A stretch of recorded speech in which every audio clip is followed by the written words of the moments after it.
Welcome to the Nordic Mythology Podcast. I'm Daniel Farrand, co-owner of the company Horns of Odin, and I'm joined, as always, by Dr. Matthias Nordvig. Hi, everybody. Oh, you changed it. Hello, everyone, and welcome to the show. We are joined today by the phenomenal Kjell Braaten, who is a Norwegian musician. For those of you who do not know him, he's like one of the OGs of Viking music, and he has just come out with a new album, Blót. So welcome to the show, Kjell. Thank you. It's a pleasure to be here and chat with you guys. Yes, Always a pleasure. The second time round. So I think for anybody who hasn't listened to the first time Kjell was on, go back and listen to that. I'm not sure what number it was, but you'll find it. His name will be on there in the title list. And then we go into the origins, I guess, of this whole Viking music scene and how you possibly are there right at the start. Yeah, I was back in the ancient times, you know. That's it. So pre-Viking age, back in the pre-Viking age. Yeah. So for those who were Vikings more than 20 years ago, you know. Yes. Yeah. So if you want to go back and listen to that will give you kind of like an origin story, I guess. Ooh, it just makes you sound like a superhero, origin story. And then obviously this one, we're going to focus on your new album, which I literally just got done listening to, and I thoroughly enjoyed it. And I'm not just saying that, I really did enjoy it. Oh, so Shan's just said it's episode 80, the first time you were on. The OGs of Viking music. Yeah. Aptly named. So, but before we start, I do have a little story to tell you. I prefaced it before the podcast. So I got bullied this week on Facebook. So I got my comeuppance for all the shit talking that I've done to other people. I got it back, and I didn't like it. Oh, you didn't like it? No, I didn't like it. Imagine that. Didn't really care for it, to be honest. So somebody sent me a message on Friday morning, I think it was, just as I was getting dressed up in my suit for our secret mission, Matthias. Mm-hmm. So I was in a good mood, put my suit on, was ready to go down to London, and then I got a message of some screenshots from a Facebook group. A Facebook group was called Silicon Scandies. So basically it was Scandinavian people, I think they're mainly Swedish, taking the piss out of like, it's aimed at Americans by looking at the title of the group. It was aimed at like American people who were claiming this culture. And then so I guess they had this little group where they posted stuff that they felt was maybe appropriating this culture, I guess, and all ganged together. And I featured in it. Wow. Well, Horns Morning featured it. And to be fair, probably rightly so. It is very funny. So we bought a candle from a nice company called Runic Wax. Now, Runic Wax, they make beautiful candles, beautiful smelling candles, all natural, really good ethos to the company. Really great company. And then they make no, they're not sponsored. They make nice dripped candles. Very nice, nothing wrong with it. Unless you are Swedish, in which case, Matthias, I'm going to show you the label and see if you can spot the problem with this. Okay. Because to an English speaker, there is no problem. But to you, I think they might be. I'm going to hold it close to the camera.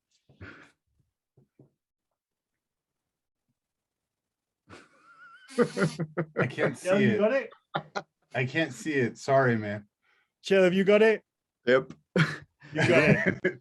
I didn't see it. Okay, so to us, that says Runic Wax. But unfortunately, you got it. You got it? All right, to the listeners. Okay, it says Runic Wax in a runic text. Now, unfortunately, the C and the I make what looks like a K. And apparently in Swedish, and I guess in the Scandinavian languages, runk means wank, and then you got wax, which is wax. So it's, so it's a really unfortunate name. And so to be fair to the company, like the name got spotted, and they've changed the name because for obvious reasons. But to be fair, if it was my company, I probably would have kept the name.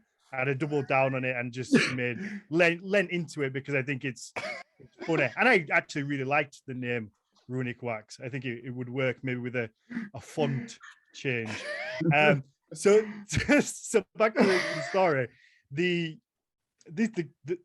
Our adverts run the Facebook adverts. They pick products by random or whatever they think you might like, pick them and then show them to different people. So somebody obviously got a Scandinavian person got the advert for the candle, and it was obviously somebody from this group, and they took a screenshot, posted in there, and everybody was having a little laugh. So I thought, oh, that's pretty funny. I get it. I knew that. I knew of like the translation issues before. So I actually tried to go in the group. I tried to go in and I was just gonna have a laugh. I was like, yeah, it's funny. The companies they know they changed the name. They make really good stuff. It's just one of those teething issue things. But they blocked me from the group without accepting me, and then started taking the piss out of me because I was trying to go in the group. so the owner of the group then posted like, yeah, he's just tried coming in the group. And I'm like, no, I tried coming in the group because I thought it was funny. I was gonna I could see the funny side. I was gonna come in and be like, it's a good job, but they've changed the name. They do make some good products. It is what it is. So essentially what happened here is like the Facebook version of you like sitting outside in the rain looking in at this group of people just like laughing at you and pointing at you. and the only way I could see it was somebody sending me screenshots which are just making me even more mad. No, to be fair, I wasn't mad because I mean I would have to be naive and silly not to see the funny side behind that. Because as a British person, as an English speaker, we don't see to that. It just says Runic Wax. And obviously I know Kat, the lady that makes the wax, sometimes listens to the podcast. And this isn't a laugh at your expense by any means. You make amazing products. And obviously it's just one of those things that happens because I'd have never spotted it. And I think Runic Wax was a brilliant name. That's one of the reasons this is why everybody always needs to put on an actual Scandinavian professor of Nordic mythology, as a consultant. I just wouldn't send your business to me, my friends. I can save you the trouble. I would never have seen that coming. Like I just would, if that was me, I would never have thought in a million years that these two letters written in like runic style would drastically change the word to something so different. But like I say, if it was me, I would have probably lent into it and maybe just changed it a little bit and taken the hype from it. But it's unfortunate, and I do feel for them because obviously they've rebranded and changed. But I mean, ultimately the product's very good, so I'm sure they will be fine. But it was just the fact that I had a spoon for my own medicine. It was so unfair because I was just trying to go in and be nice and join in with the laughs, but then I ended up being the laugh. But anyway, these things happen, I guess.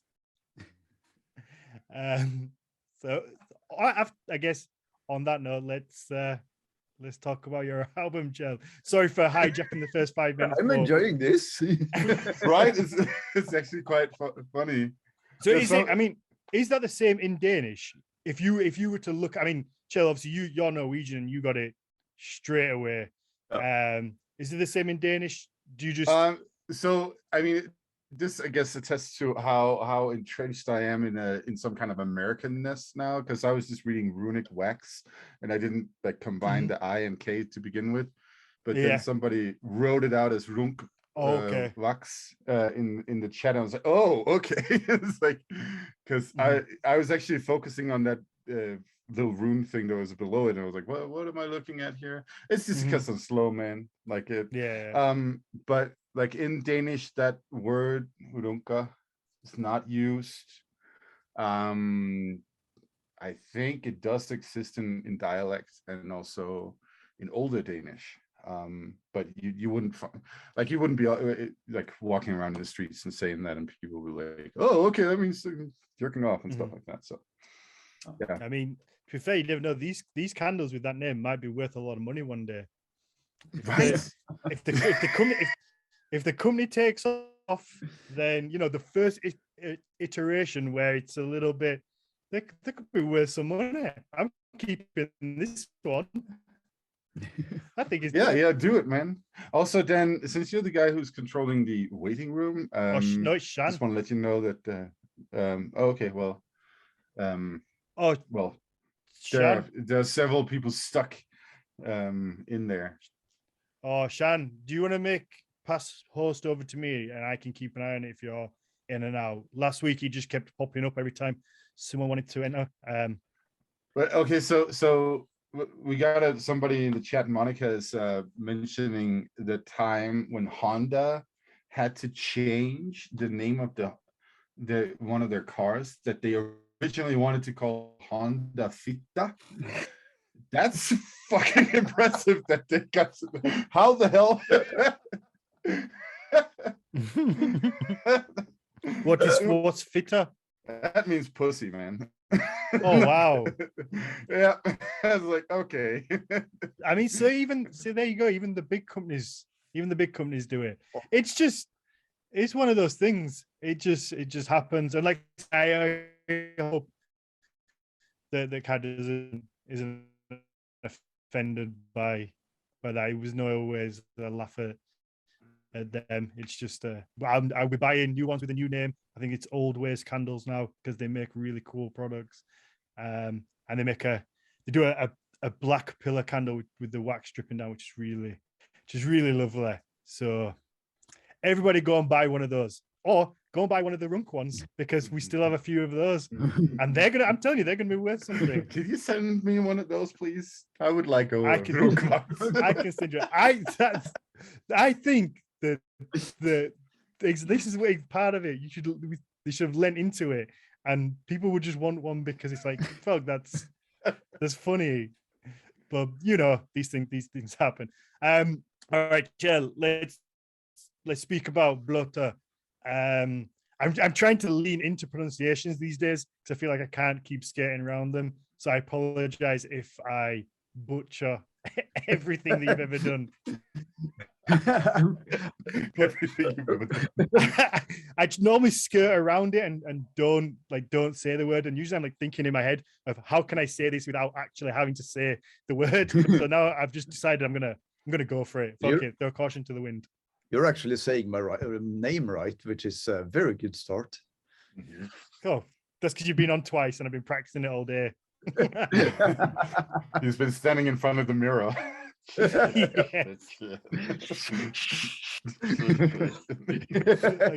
it. So you know the album Blót is it Blóta? Blóta, yeah. Blóta. Because the little accent over the O, does that make it like a OU sound, I guess? Blóta. Yeah, it's more because I've had help to make it proper, like, because I'm not an expert in all languages, so so I had some help to get into how it would be spelled, at least as close as we could get. So, but I think we would say Blóta. Perfect. Yeah, that little accent signals that it's a long O, yeah, and instead of a short one. So yeah, that's the nerdy explanation for it.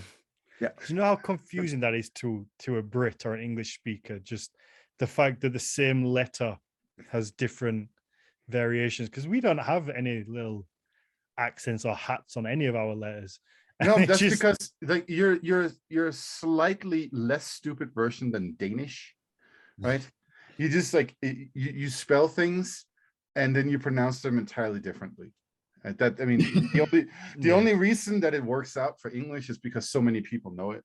But it's like this the same thing as Danish, right? The Danish, like you spell something. The Norwegian, as you can attest to, Kjell, you're capable of reading it perfectly, but pronouncing it in Danish, now that's an entirely different matter.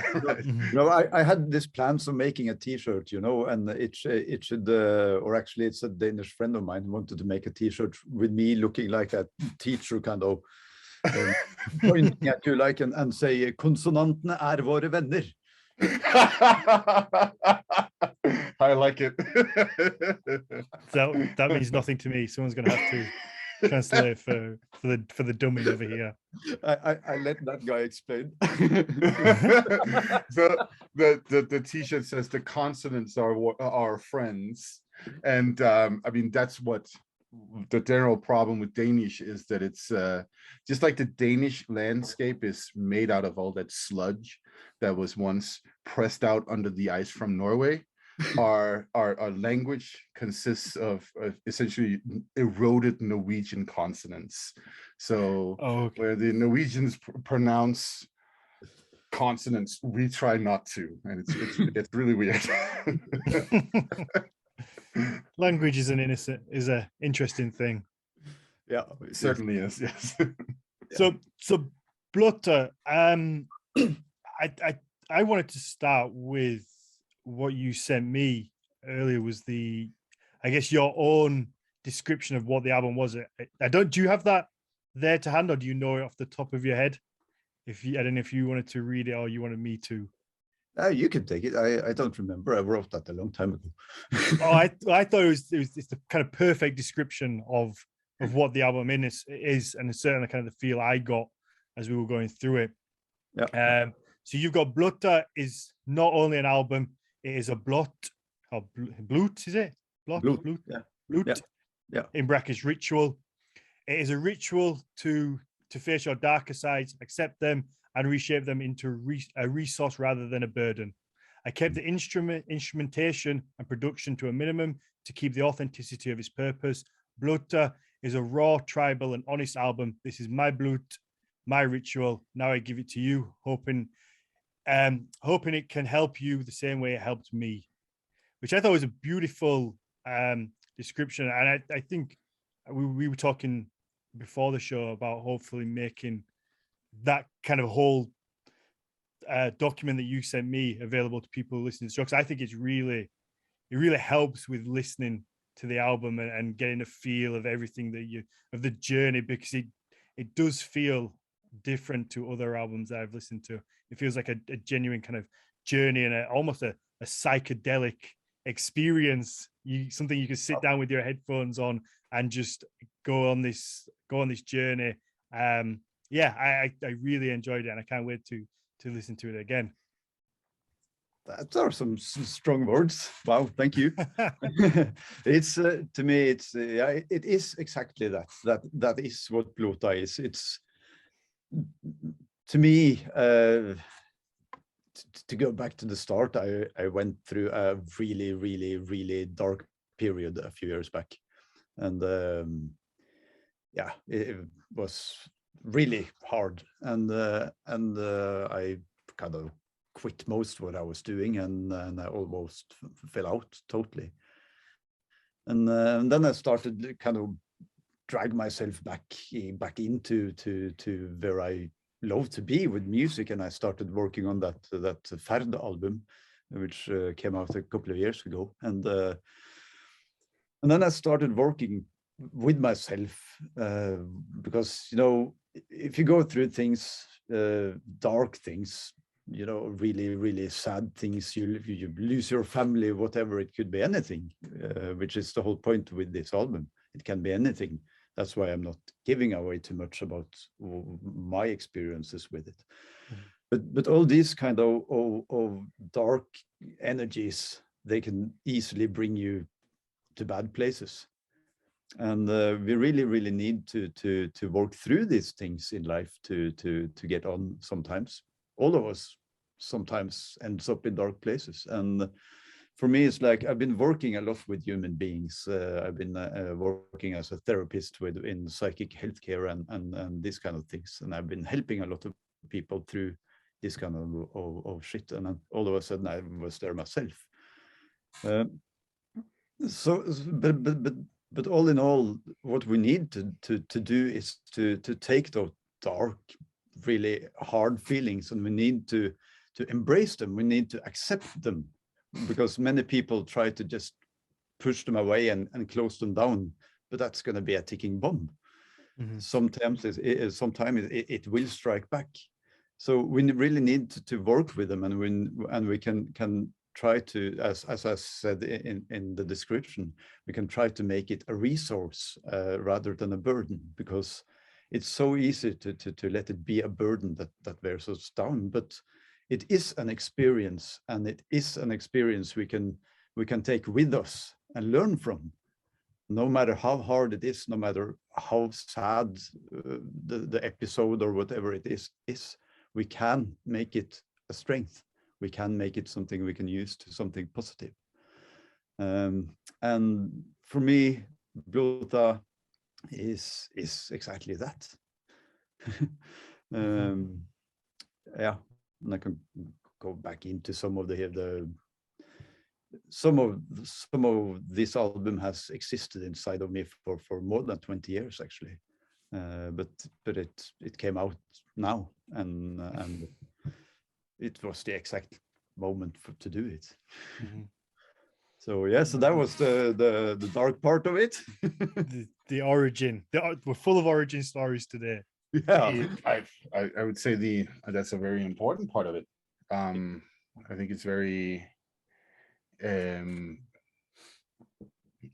personally, I listen to a lot of dark music in various ways, and I think it's very therapeutic to listen to that kind of music. It helps you work through emotions, and there's a bunch of science too, by the way, to back that up. Studies of what happens in people's minds, and all that stuff when they listen to different kinds of music. And so no, I think it's a very valuable and important thing to put out there. Yeah, absolutely. Oh, look at that jinx. Do you have jinx in Denmark? No, but that we have it over here in the US. So basically, I can't say anything anymore. I'm such a child. Yeah, Kjell, how important was it to I guess take people on a journey and to make that very prevalent in the music? Because it seems, again, I think why it's important for people to have access to kind of what you've written about each song as well. And I know that I couldn't find it on Spotify, but you said Bandcamp has it on there, and we're gonna hopefully put this up somewhere, because the names of the song give so much meaning to the direction of how you've set this album out and thought about every little bit. I guess you start with the calling, and then we go into sorrow, chant, shapeshift, the sun, and then the rising and peace. So it's that whole, it does take that journey of kind of darkness, sadness, and then the rebirth and coming back out the other side into peace. And I guess that must have been very important to make sure you get that in there. Yeah. It's of course it's all in the album cover, but it's for now it's only available on Bandcamp digitally. You can watch it, go to Bandcamp and read about it without buying the album though. So so that's possible. You can go click in there and you see the description about the album, and if you click each song, you will get the description about the song. So that's a way to find them, and if you have time for it, I can do a little bit of explanations here also. So yeah, absolutely. Go ahead, man. But I do think that if you listen to the album raw, quote unquote, or versus having that description there, I think you could get two completely different experiences, because like say you were lucky enough to send me through the documents, and I read it before, and I kind of kept going back as I was listening to each song, seeing what you wrote and the feeling behind it, and it really does help you get that sense of this journey throughout the whole album. So I do implore everybody who listens to it to go and go on that journey, because like I say, to me, I listened to it whilst I was working with a lot of things I have to do whilst I'm kind of carving. But I can see myself going back and listening to this album and probably just sitting in this chair for 45 minutes with nothing else around, and kind of just put it on and go through this journey, which is something I never thought I would say about any album, because that's just not what I do. I don't really do that. But I'm not really one for just sitting down and listening to music. It's normally like a background thing as I'm doing other things like working out or working in the gym, just working like carving. But with this, I want to just sit and listen. I genuinely feel like there's a journey there to be had, and I can't wait to do it properly, just in my own headspace, on my own, without the distractions. And yeah, I can't speak highly enough of it, I guess, because I did really enjoy that, and that's the feeling that I got. Yeah, that's amazing to hear. So, but it's been a really hard album to work with and to tell and to release, because it's definitely the most personal thing I've ever done, you know, in and given to the entire world like this. It's damn honest and damn naked. You know, with music you can always polish and take out all those squeaky sounds and, you know, all of that, and make it really nice and, you know, elevator music. But I decided very early with this album that I can't do this, because it needs to be that raw and honest. And also in the cover, I spent a lot of time with the amazing photographer Espen Winter, who's also a member of the band Eldrim, by the way. And the photography is beautiful. I don't know if you had a chance to see it, Matthias. Oh yeah, I regularly creep on Kjell's Instagram and elsewhere. Nice. No, that's one thing. It does stand out. It really is a very pretty album as well. Yeah, there's but it's hard because, you know, every song has a picture in the cover that fits with the description. So the cover, the booklet in the cover also gives this kind of it helps embracing what we're working on. But it's also, I mean, it's hard, you know, to find which photography that I can put out to the entire world shows my most vulnerable parts. I mean, how can I show my sorrow to the entire world in a picture? Which is that's hard stuff to work with, but it needed to be like this because that's the only way to present this journey. I mean, how did you find that? Just putting yourself out there completely bare, because do you normally is that something you normally do with your other stuff? I know you collaborate with so many other people. Do you normally go that personal with it, or was this? No, I've been doing a lot of really raw stuff. I mean, at least 60-70% of every gig I've ever done has been without any microphones, nothing, like outdoors, standing there in the field, banging the drums, throat singing, and, you know, can get pretty rough and raw. But and that's also really personal, but not like this, because it's always somewhat for the audience. I mean, we were used to be back when we started, like 20 years ago, we were known to be the crazy Norwegian guys with throat singing and drums, and, you know, so it's still different. It's naked and raw, but it's not that personal in the same way as this album. And some of the albums I've been on is kind of really processed and built up, you know, sound wise, while this is like I really struggled to keep myself to this. The whole entire album can be performed by at the most 4 people, and there's no sound on the album that can't be performed with maximum 4 people. So it's pretty naked and simple. So it's hard to work that way. It's so easy to put in 100 sounds and instruments and. So do you have to make a conscious effort to be that stripped back, I guess?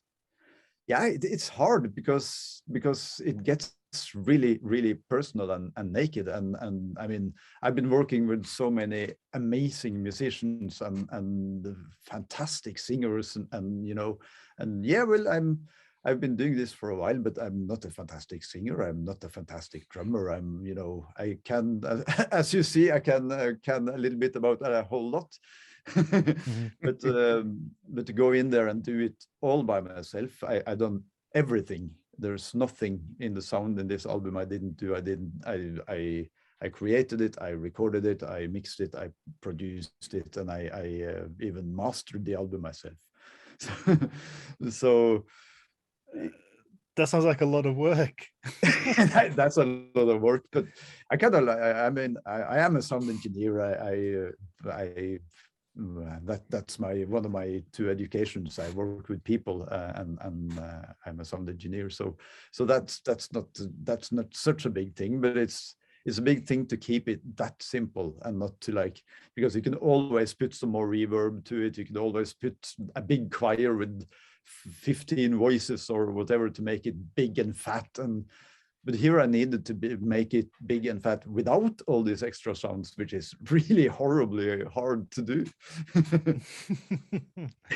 Yeah, I mean, I'm not going to pretend that I understand music that well, but yeah, I guess I understand in a sense that we've all been in that position where we've kind of made something or done something, and then you always have that urge to add something else or do a little bit more, and then sometimes you just end up completely ruining it, and it becomes something that you don't recognize anymore because you've just fiddled with it a little too much.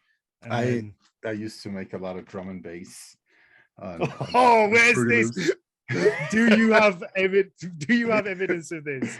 No, actually not anymore. Because it sucked. Oh no. As I fell victim to that thing, I need another layer, and then it's just like noise. I'm gonna message Erica and see if she can dig this out somewhere from the loft and give it the new podcast intro. It's just to say, you know, as an amateur, it's pretty easy to fall to that. I need to put all the things in there and build it up. Hey, Kjell, I'd like to ask you a question about your background working with people with mental illnesses and those kinds of things. This is something that I find rather interesting about the Scandinavian music scene in general. There's a lot of musicians who also have day jobs of that kind.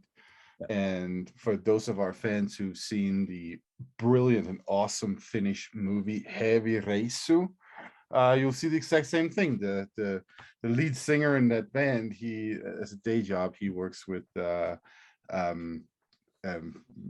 patients with serious mental illnesses. One of them ends up becoming the drummer. Not to spoil too much of the movie. So what does that give you? Because like I feel there's a first of all, not to sort of like say that we're better than everybody else, but in Scandinavia we have a lot of really good musicians. We have a lot of people who make a lot of, even like when it comes to like pop music or whatever you want to call it, you have so much awesome music actually coming out of Scandinavia. And I sometimes think that a lot of it can be attributed to those personal experiences that these musicians of various kinds have in their daily lives, going through various things. So a very, very different sort of like experiential background that somebody like fucking Justin Bieber or something like that, right? Don't you dare say Usher. I'm not, I know very little about Usher. I assume that he's more worthwhile than Justin Bieber. Honestly, he's watching. I see him staring at me.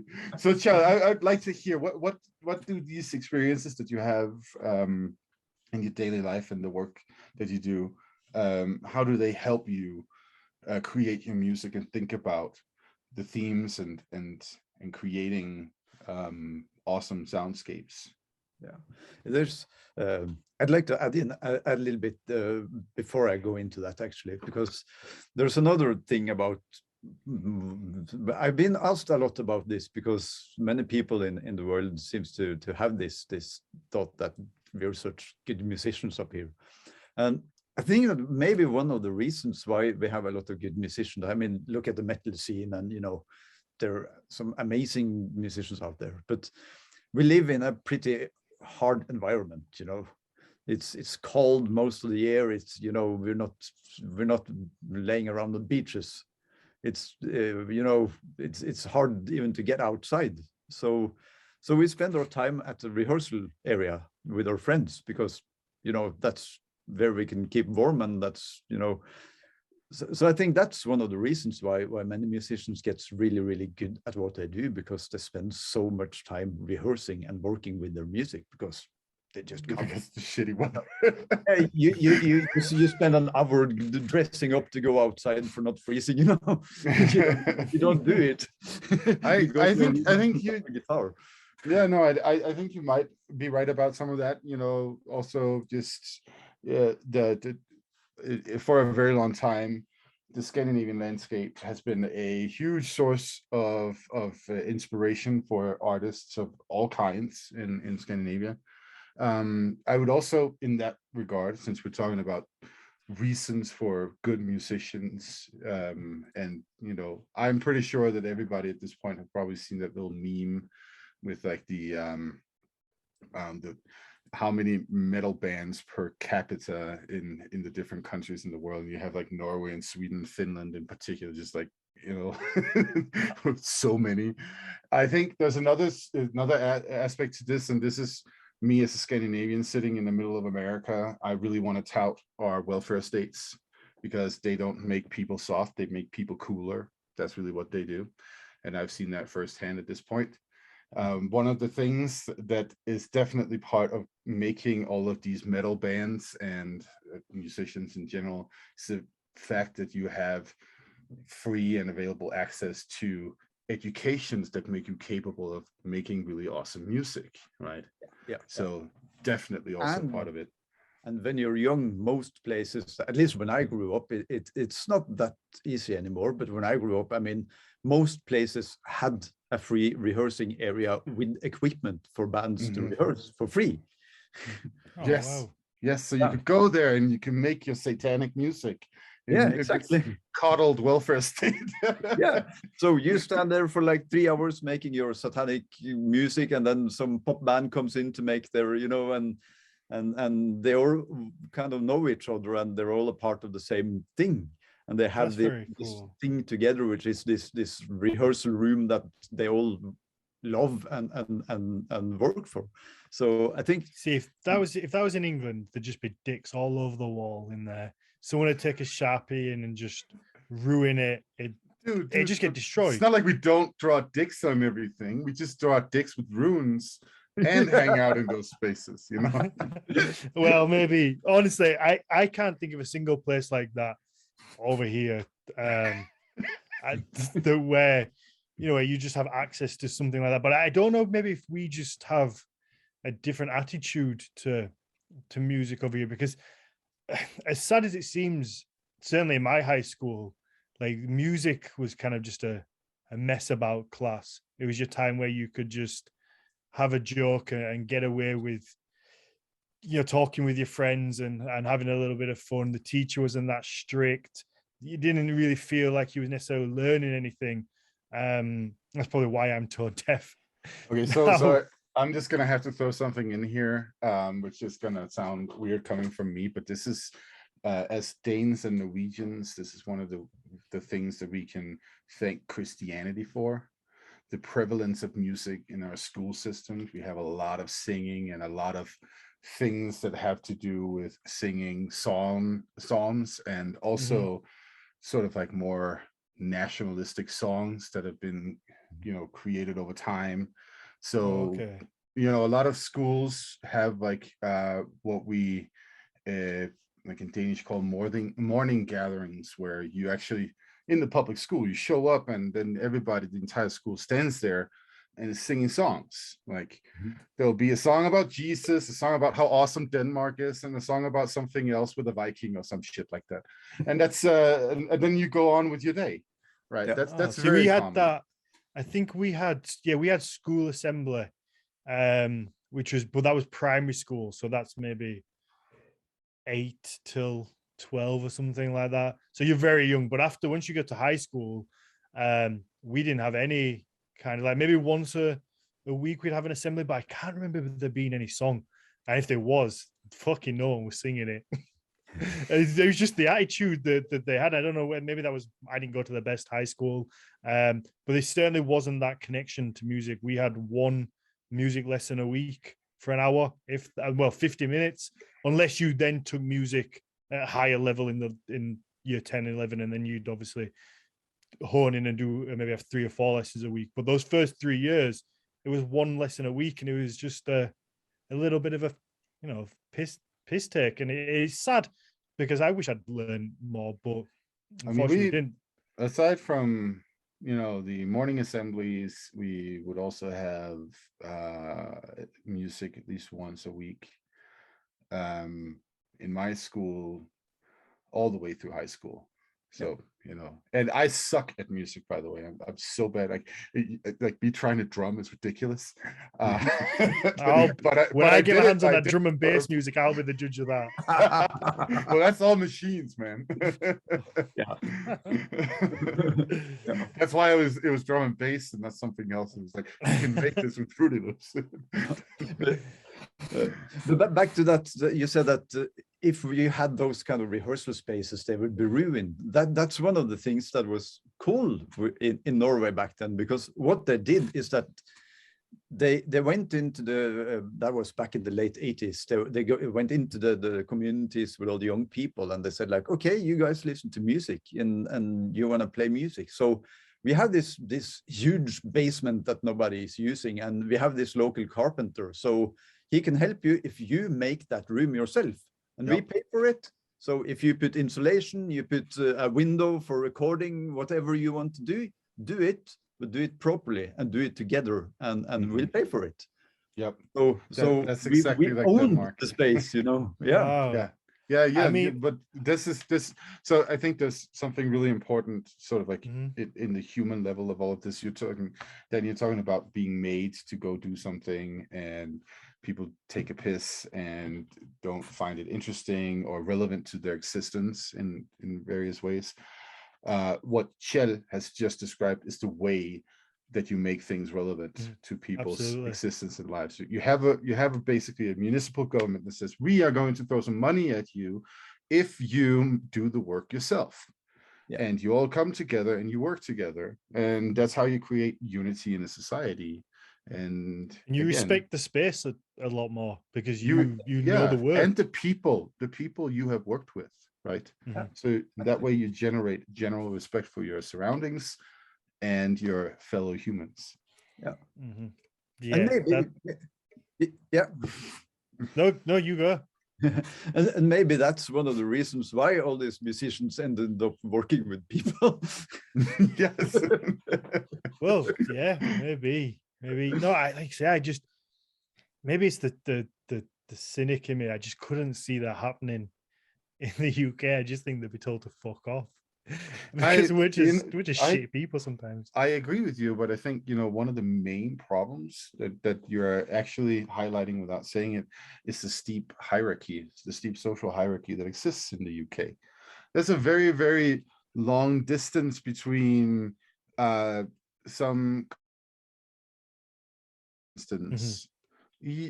Those distances aren't that long between Kjell and his queen, for instance, or me and my queen, or king for that matter.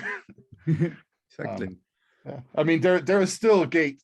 You'd have to crawl over it. You'd probably get shot if you tried to crawl over that gate to get to the king. But well, I do have a story about that.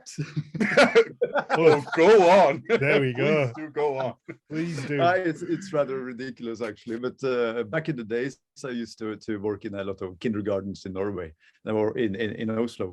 We did a whole lot of crazy stuff. We had like drum circle gatherings for kindergartens in the forests outside Oslo and those kind of things. That sounds pretty cool. Yeah, that was absolutely brilliant.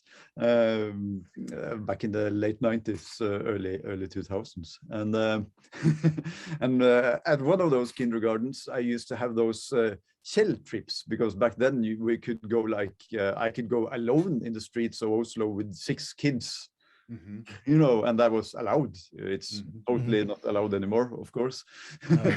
But then we went out and we sat down in the park, and then we decided what to do with the day. And one of those days, we decided to take those hard marker pens, splitters, you know, and walk down to the king's castle and ask the guards if we could come in.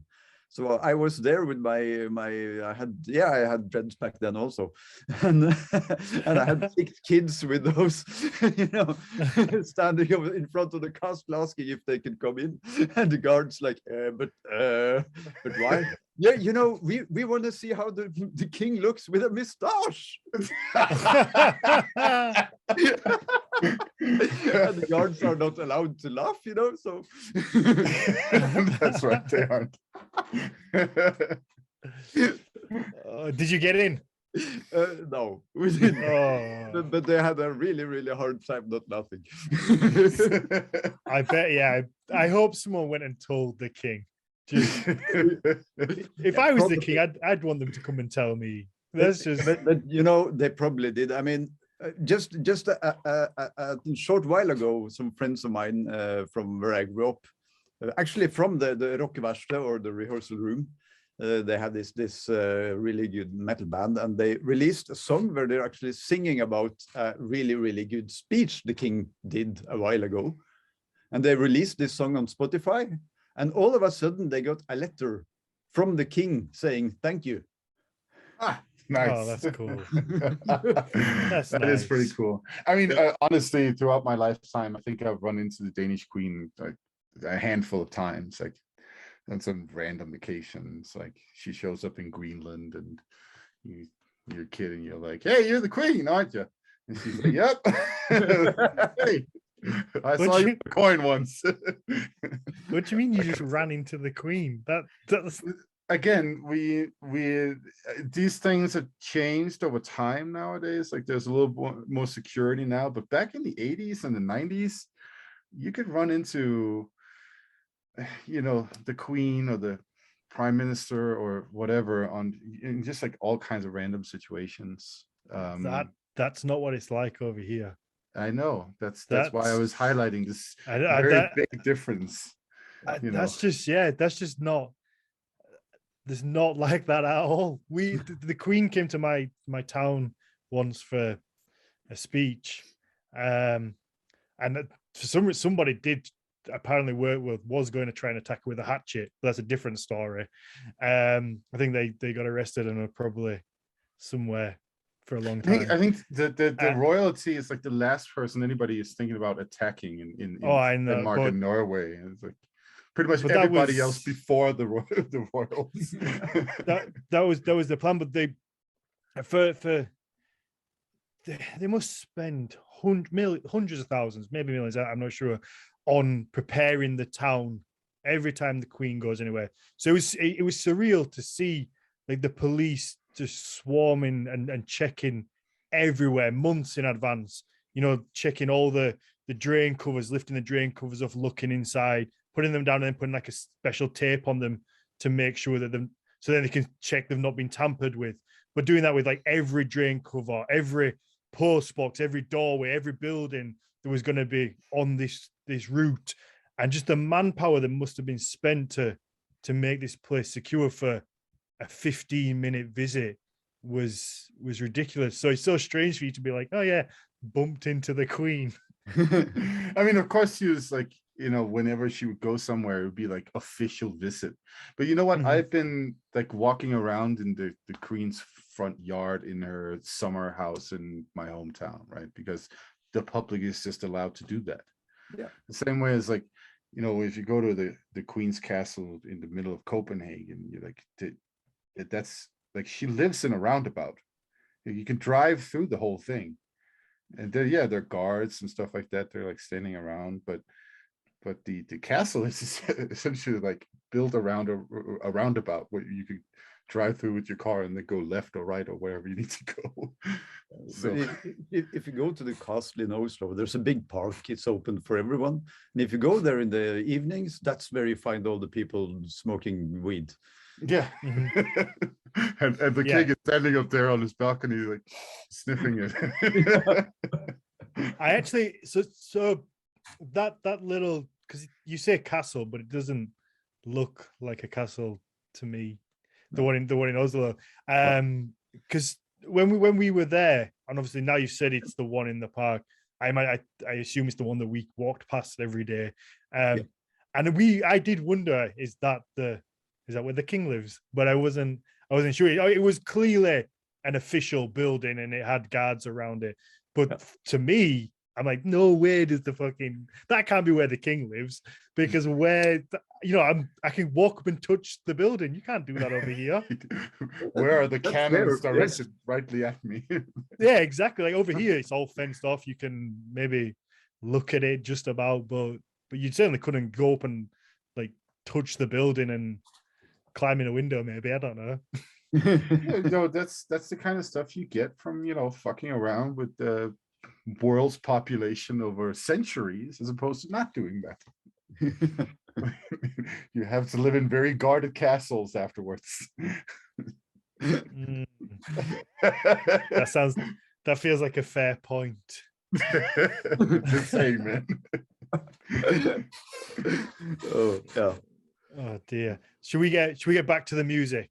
Yes, let's hear more about your music. We actually got a negative review for our tangents the other day. Oh really? No. Actually, for apparently not finishing our tangents. Going up a tangent and then not finishing it and just drifting off to something else, I guess. But you can't change a habit of a lifetime. It's what we do. Sometimes something better just pops up. I think all of those people giving us negative reviews should start their own podcasts, and then we can talk. Yeah. Oh, don't say like we get a lot. We don't get a lot. We've had a couple. That handful. The handful. But yes. most of them are nice. But if you want to go drown out this 3-star review, then please go and leave us a 5-star rating and a positive review wherever you listen to your podcast. Kjell, to go back to the mental health side of things, you see it on a broader scale. You see it so often with musicians, I think, across the whole music sphere of all different genres, that a lot of people come from disadvantaged areas or have had mental health struggles. They come out with some really fucking good music, and it's not nice for anybody to have any kind of struggle in life, but you seem to always get some really good songs after. I think there's just so many who've had the struggles and then just come back with what is a masterpiece. And I guess this is your masterpiece. Yeah. Hopefully I'll make more, but but yeah, it's I think that to some extent, at least, you really get to know yourself, and you get to see parts of life which is really, really hard, obviously. And but again, it gives inspiration also to be in such places. I mean, as you say, when you look at art history, look at all those amazing artists that had those hard struggles, like painters, musicians, whatever, really. I think probably every type of artist. I think even somebody like Stephen King, he famously struggled and would lock himself in a room and write a book, addicted to all sorts of different substances, and his books are certainly different now to then. So it just seems like every artist, no matter where you look, when you get kind of that gold moment, there is usually some sort of despair behind it. Yeah, it's certainly often is, not always, but yes, very often it is. I had this thought that I was about to say, but I lost it. About that. Oh, I do. That's probably my fault. I do apologize. Do you? Because you never shut up, man. That was one of the other reviews that we had. I do that all Well. the time. So, but yeah. Oh, sad now. Yeah, I'm just fucking with fun. you. Let's move on. No, I think you go. okay. No, I think you're right in pointing out that there's a lot of good art that is being made by people who struggle in different ways. I mean, just think about Knut Hamsun, for instance, and his debut novel was literally sort of like an autobiographical experience of hunger and starving in Oslo back in the day, that he, like an experience he had himself, that he then managed to turn into a fucking phenomenal novel, right? Yeah. It's a great example of it, if you ask me. You know, if you go to painters, one of the most overrated struggling painters is definitely Van Gogh, or Van Gogh, or whatever you want to call him. He's not as good as the hippies make him out to be. But there are definitely others that you could bring forth. And yeah, no, I think it's a, you know, if we go back to Nordic mythology, how do you get to the deepest, darkest, best, most potent knowledge about the world, about life, and all that stuff? You have to go through hell. Yeah, it's a very common theme, right? Like this is something that the meat of poetry. Odin has to like bury into a mountain in the shape of a snake and go all the way to the bottom of it, of whatever that is. That in a cosmic sense is definitely a representation of the underworld, the world of the dead. And then he takes the meat out of there, flying as a bird or eagle, right? And this is the stuff that all the scouts they drink. They drink the meat of poetry, and that's what makes them great scouts. So they have a direct access to that source that comes from the depths of hell. So yeah, no, it's going through something that's terrifying mentally in so many ways, and then helps build you up afterwards. It's definitely like a stepping stone for great art in so many ways. Absolutely, having that, but hopefully people have that place to channel it to, and don't kind of slip back down. I think it's important to have that place where you can, once you come out the other side, you have somewhere to focus. Because I imagine that with you, Kjell, once you start coming out, I imagine you really focused on your music, and that kept driving the recovery, I guess. Yeah, of course, and that's one of the things I've seen through my work. I don't do that anymore. I only do music these days, but what I've seen, I've been working a lot with art towards those people I've been trying to help, because art, whatever kind of art suits you, it may help you to sort these things out and to channelize these things inside you and it may help you to express those things that is fucking hard to put down in words. And in that way, it may help you to sort them out by getting them out. It also might help you to actually communicate them towards other people. That also is important, because it is important to talk to other people, to socialize, which is hard when you're down in this whole pit, So I think that art it's also a way, it's also some way of helping yourself out of it again. And in Norway, it's quite common to use art to help with mental issues. like music therapy and color therapy, painting therapies, and all these kind of art-based therapy forms that we use, which helps a lot, really.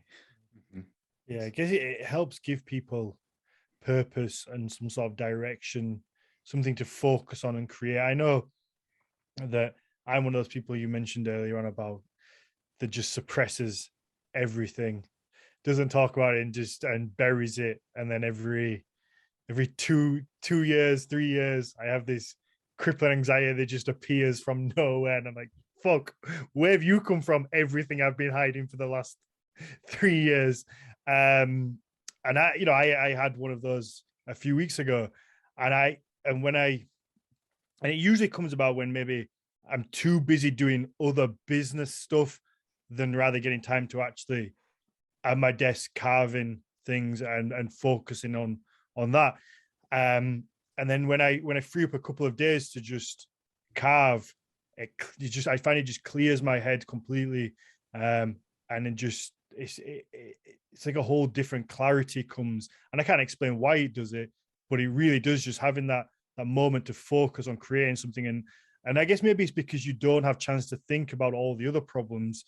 You just have to focus on what you're doing. And imagine it's you when he's creating music, or an artist when they're drawing, or even back to like an MMA fighter when they're training. You can't think about anything else. You have to be in that moment and focus exactly on what you're doing.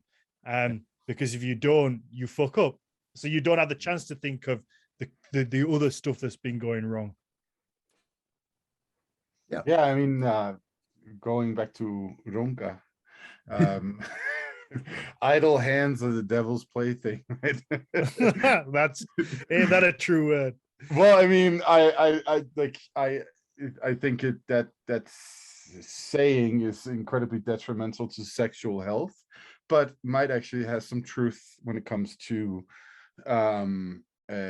what you're highlighting here, that there is some quality to working yourself out of mental issues or whatever rut you're stuck in by working with your hands, by using your body, by using your creative talents, right? Everything from it's funny, like that was it last time we talked a little bit about manual labor and the status of manual labor in society and so on. Manual labor is creative, right? When you build a house, you're being creative. And so in that sense, that can also be a therapeutic exercise. And that's what I want to highlight here, that it looks like that we as human beings, we find being creative incredibly therapeutic on all levels. And that's really an important and valuable thing to consider.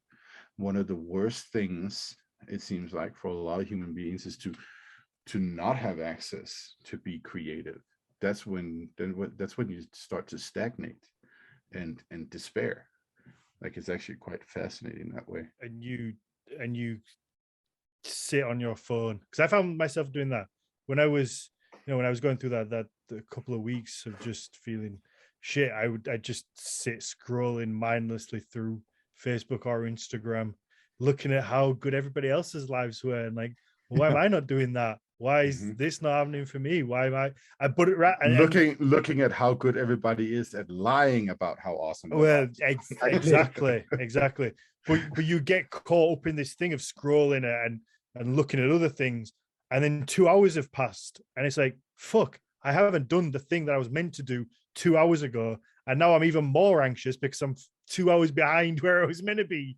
But you just get stuck in this moment, and it's frustrating. But Kjell, one thing I wanted to ask you earlier, you said obviously you've worked with people with mental health issues, and I guess you've been the authoritative figure, the person there to help.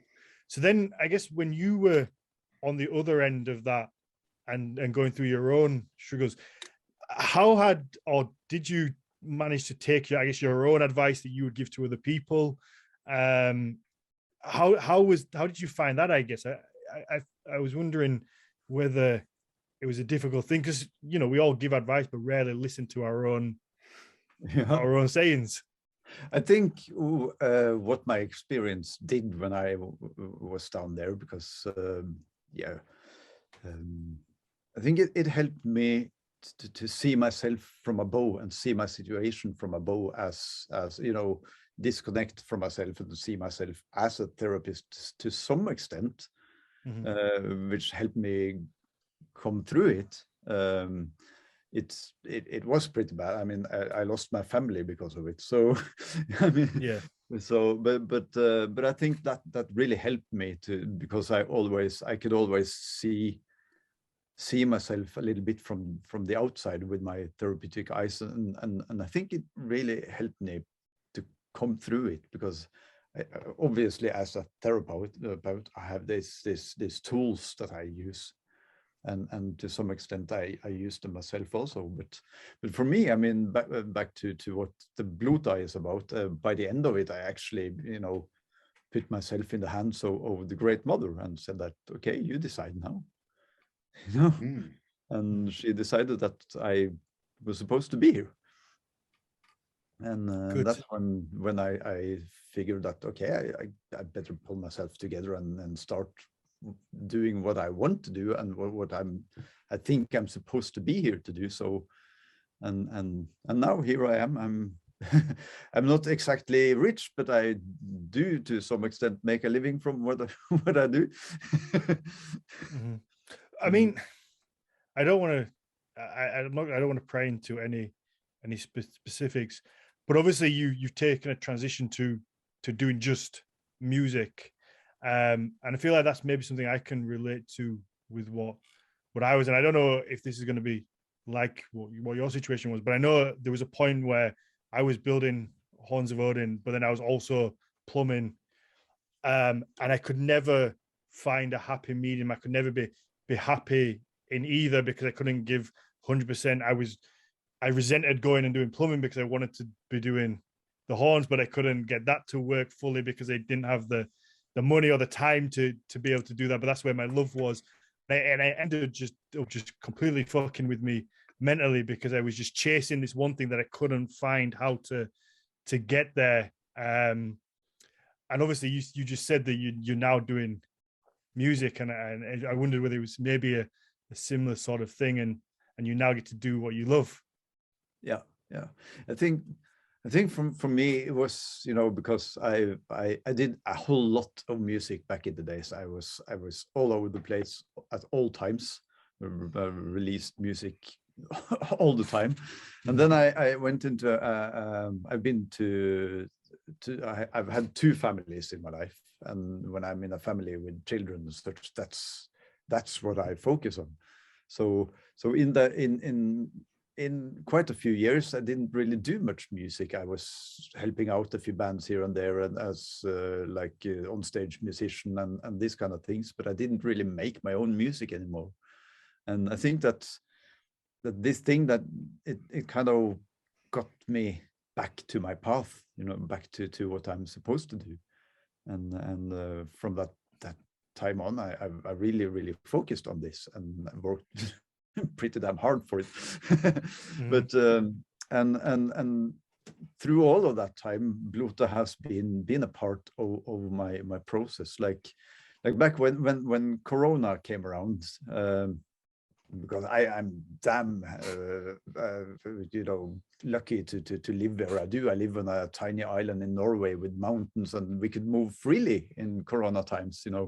Okay, we didn't use masks for shopping and stuff, but I mean, I can go freely out in the village and meet nobody. So I started putting out pictures from my trips, and I got some feedback from people saying that, wow, you're really helping out here because we're stuck in our apartment and we can't get out. So I thought that, okay, what can I do to help? And I started this video series on YouTube, posting a new video every week, as long as my equipment lasted, because it broke. I don't know it. and some of the songs on Blót came out of that actually. So which was like I borrowed this kind of Viking-ish house that my friend Donald out on the island, my luthier, built, and I just had my phone and a handheld audio recorder, and I started making this crazy videos where I did like chanting music with drums and stuff, and people loved it. So some of that was the start of what ended up being this album, and also some of the songs on this album is songs that have been following me for like, I mean, like Friður, for instance, and Kalla on the album are songs that we actually used to perform with a band called Evas, that me and Maria from Heilung and Gustav from Folket Borta for Nordavind and Astralside did, like, yeah, I think we started up back in '99 or something, you know. Mm-hmm. So they've been following me, like, and also Galder, which has been like a soul song for me for more than 20 years now. But none of these songs ever fit into anything I did before now. So which to me is quite strong, because these songs mean a whole lot to me. Mm-hmm. I don't know where I was aiming at going with this, but no, it seems like it's all come together now. Yeah. I mean, like I say, it's clear that the album has a very obvious journey through it, and you get that listening to it, and it's not. And I've said this so many times when we speak to musicians, that particularly for me, I don't understand the word that's said on there, because it's not in English, and any singing is throat singing. So for me, it purely is an experience of the music, but you still get that sense of journey, from the darkness through to the rebirth, and you've clearly thought a lot about putting that together and what songs go where, and I think you should be really proud of it. I really enjoyed it. Thank you. I am really proud. I was scared to death before I released it, because, you know, it's not exactly elevator music. Mm-hmm. But so far, I mean, most of my music, I mean, I don't really fit into the broader audiences, you know. So I'll probably never hit the charts anywhere, but it seems to mean a lot to those who listen to it, and that means a lot. That's why I do it. I'd rather make music that really means something to the listener than make music that just, you know, for the money of it. Yeah, but money's always nice, though, I guess. Yeah, it definitely helps. Yeah, I'm sure it does. Isn't it? I can tell you that the album has reached or has made it onto my heathen playlist. So so yes, I very much agree. That's nice. Some potent stuff. There you go. You just need to get the Mateus seal of approval, the little thumbs up, and the. We need to make that a sticker. We need to make a T-shirt. Yeah, that sticker. A sticker. We could make it a T-shirt too. We could start doing review shows of like new stuff and have little stickers, and but then we have to get a sad one as well, though. Of course. And a thumbs down, like. Yeah, exactly. So then we can have a happy and then maybe like a middle kind of like like a halfway, and then we can give stickers. I mean, we're businessmen. Look at us, see it thriving. Yeah, people are listening to magic right now. Totally. Yeah, we could do this with all kinds of things. We could do it with movies, with music, with shitty Viking bro Instagram profiles. Like, there's so many ways that we can do it. It could. Kjell, I mean, you sent me your discography earlier. Yeah. I mean, it's safe to say you've been around a long time. You've made a lot of music. Yeah, I have. I think that. Go on, sorry. Yeah, no, you go on. And I was going to say, obviously, there's some some pretty big names on here. You scroll down, obviously, Wardruna is a huge name. But I didn't realize I've heard of them. You have. Well, that's good. But the one I didn't realize that you worked on the new Vikings Valhalla. Yeah, I did. How was that? How was that working for something? Is that the first time you worked on something of that size? I imagine they had a huge budget. Yeah, well, they do. The musicians doesn't necessarily get so much of that, but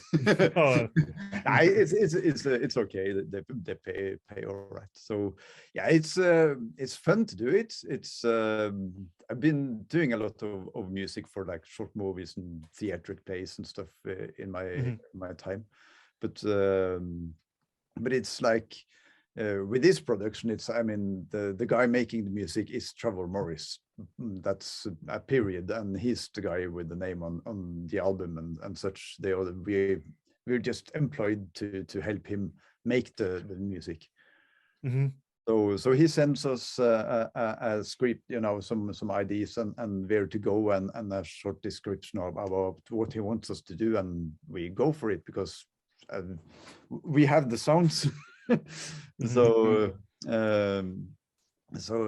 yeah, it's sometimes it's really, you need to, these instruments are simple things, they can't do whatever, so sometimes it's really a lot of work to try to kind of sit down. And sometimes some of the songs on the Vikings Valhalla show, I had to make new strings for my instruments to make them work with us, sounds and such. Wow. But yeah, it's fun, and it's cool to hear your voice and your instruments in such a big thing. It's always fun. Yeah, I imagine that's surreal.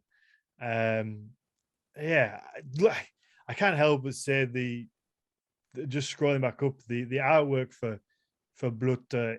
I love that picture. I love the picture you chose for the cover. Just I scroll back up, then it came back up. It's really good. It stands out amongst all your other bits. Yeah. Yeah, it's beautiful. Yeah, I really like it, and I like all the. There's a whole lot of pictures in the cover here, and I love them all. Espen is an amazing artist and photographer and musician. So what I did for the pictures was that I sent an early version of the album to Espen, and I said that I want to make something really naked and personal. I want to make all these songs into pictures of me, showing me in these songs, and I'll meet up with you whenever you can, and we spend the time. So we spent 3 days traveling around Norway, taking pictures that he had imagined in his head, and it turned out absolutely amazing. I'm really proud of the cover on this album. and also I think that the pictures in the covers, every song have a picture, and it has a description, like for instance, like, I don't know if you can see it, Galder here with me galdering with my drum, and you have the explanation coming, the description, yes. Yeah. And all songs have these portraits, portraiting me in this kind of atmosphere, ambience, or psychic state that I was in with these songs, which is hard, but with an artist like him on board, it couldn't go wrong.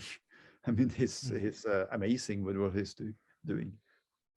Yeah, they are absolutely beautiful. Can you pick up the album? Are you doing physical copies? You can buy it online, but also you're doing physical ones as well.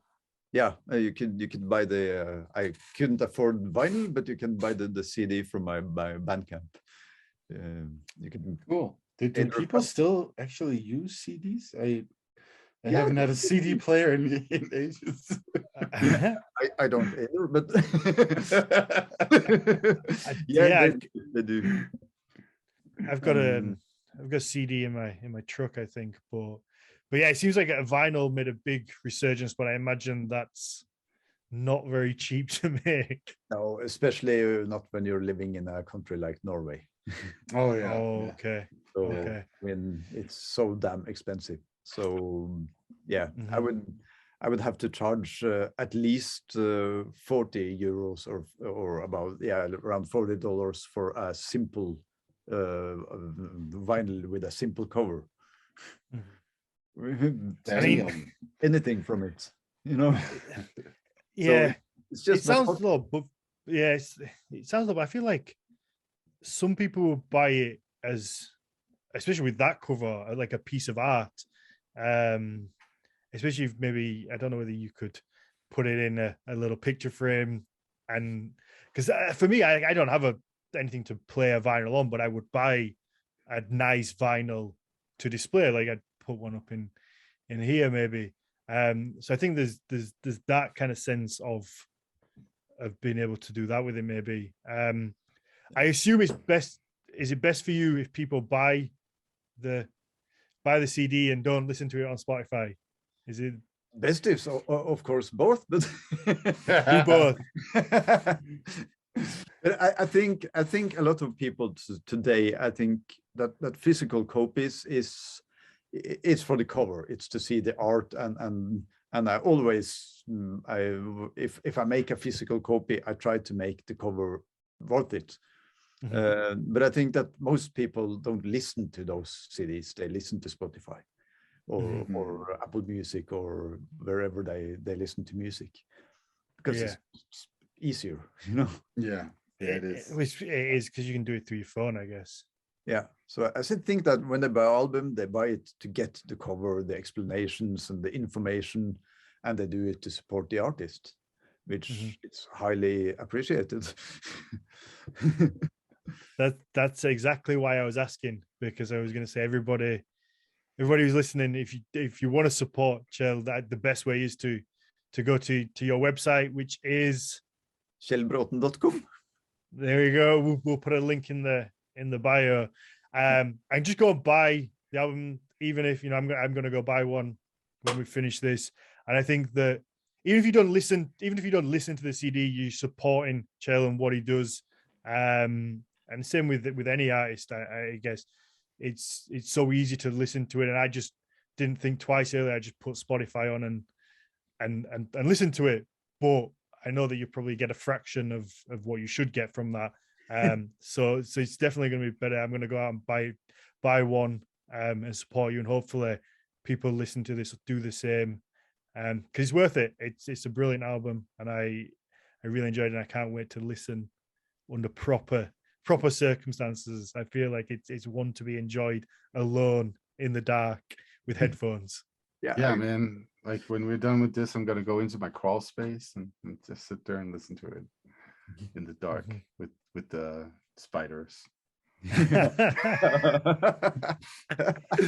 Yeah, no, it is. Like I say, I hope I one day get to see you perform this live. Do you have plans to do the? Yes, I do. I'm working on it. At the moment, I have a couple of shows coming up. Nothing official yet, unfortunately. But yes, I will go live. Most of the time, I just go myself live, doing my bring my lyres and do like sing my songs with lyrics like this, the Skaldic way. But this album needs to be properly done if it's going to go live, and yeah, it'll happen. I think first show will probably be in August. Yeah. Oh yeah, hopefully. Yeah, I think it would work really well, particularly in either like outside or in like a small little venue where you just feel And something one tells me that you're going to have the chance to see him soon. in the summer. Hey, if you're in Scandinavia going Viking markets, you will probably see me somewhere. I'm all I was hoping that, but I didn't want to. I don't. I'm so shook at the minute. I don't know what I'm allowed to say, what I'm not allowed to say. Me and Mateus have a little thing. All you can do is drop hints about all the cool things that we're going to do. I know. I feel like I'm on edge. I've got a big mouth. I feel like I'm on edge constantly. Yeah, but I'm sure you'll be able to see me in not too long. Good. Yes. Keep me a front row seat. Yeah. Perfect. Let's wrap this up. It's been a lot of fun. Mateus, you go first. Where can people find you? You can find me on Instagram. You can just type in my name, it's just Nordic, and you'll find me on Instagram. That's my profile. You can also find me on my website, just also my name.com. That's a thing now. That's a new thing. When did that? Yeah, I was like, you know what? I was like, why don't I have a website with my own name? I should buy that domain before someone else does and then sells it to me. I wish I'd have bought that just for the comedy value. Guess whose name I have bought as a domain already? Mine? Yeah. Have you really? So I'll sell it back to you for that would be hilarious. No, I haven't, but now somebody's going to now. Yeah, no, I'm giving somebody else a great idea right there. No, so you can also just like Google my name and you'll find a bunch of shit on me on Google anyway. So including that my website, which I'm like up in the process of creating. And yeah, aside from that, you can, of course, always follow the Nordic Mythology Podcast on Instagram and also on Facebook. And Dan, take it from there. And if you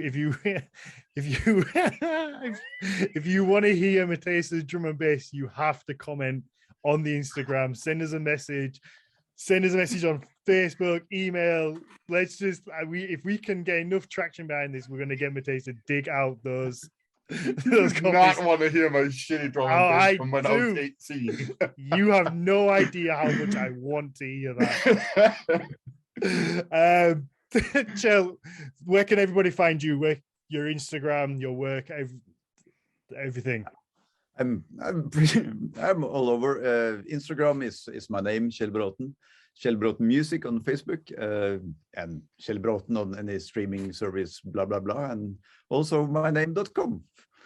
There you go. And for all the English speakers who are like me, it's KJELLBRAATEN, because that little sh sound at the start really threw me off for the longest time. Yeah, the K and J, that's Norwegian thing, the way we say it. Yeah, because I thought you were called Kjell. I was like, most of the time my name is just Kjell. Yeah. Yes, of course. All right. There's Norwegians that would say it that way too, right? Like there's like a decent amount of Norwegian dialects where you come out as Kjell instead of Kjell. Right? Not really, actually. No, they have but my name is about to cease to exist as young people today, because we have two different sounds. It's the KJ, which is sh, and it's the SJ, which is sh. Mm-hmm. Yeah.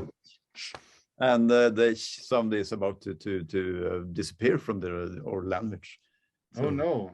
So when you say my name now, it means a shell in the ocean. So, oh, of course, yeah, okay. Yeah. There we go. So the Danes will definitely screw it up. I mean, Kjell would be the Danish version of it, right? Yeah, I'd screw up as well if I hadn't heard you say it first. Yeah, exactly. KEL, exactly. KEL. All right, yeah. Everybody, please go and support Kjell. Buy the album, listen to it, share it as well. Sometimes, maybe you can't pick it up and buy it, but you can share it and somebody else might be able to or might want to. I think people underestimate what they can do sometimes. You can't always support financially, but even just sharing it and getting it out there and getting people to listen is always beneficial as well. Yeah. And that's the same for us and what we do. Obviously, the best way to support the show is through Patreon. You get a bonus episode every week. It's either the Q&A or the story time. But if you can't, then please just help share the podcast, send it to somebody, put it in a Facebook group or whatever. It really does help find new listeners and help us keep growing and getting as other awesome guests on. Tell your family and friends about it. Yell about us over the dinner table. Those kinds of things. Force people. I don't care. Yeah. And don't forget to leave a 5-star rating and positive review for us as well.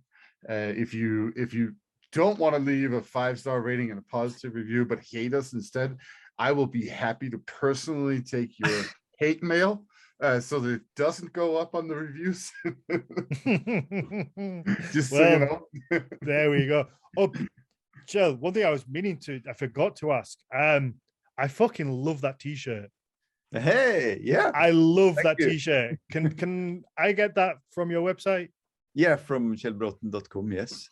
And by the way, if you go to my Facebook profile, or not my profile, but my page, Kjell Braaten Music, you could actually also, if you're on Spotify, you could apply for a contest and win the new Kjell Braaten hoodie. Oh, nice. Ooh, cool. Yeah. Nice. I've been staring at that t-shirt this whole time. It's a part really of the cool Blót merch line, which is launched on my website. Nice. Yeah, no, that's really cool. It also makes me really furious that when we do clothing and I see one that's just better than anything else I make, and I'm just like, when I think of that, look how cool that is. Yeah, but Braaten, my designer, is just awesome. I mean, she's amazing. Mm-hmm. No, it's really nice. I'm going to pick one of those up as well when I get the album. Brilliant. There we go. Thank you very much. And we're going to do the Q&A after this. Yeah, thank you for joining us, Kjell. Thank you for having me. It's always a pleasure. It really is. Yeah. Thank you very much.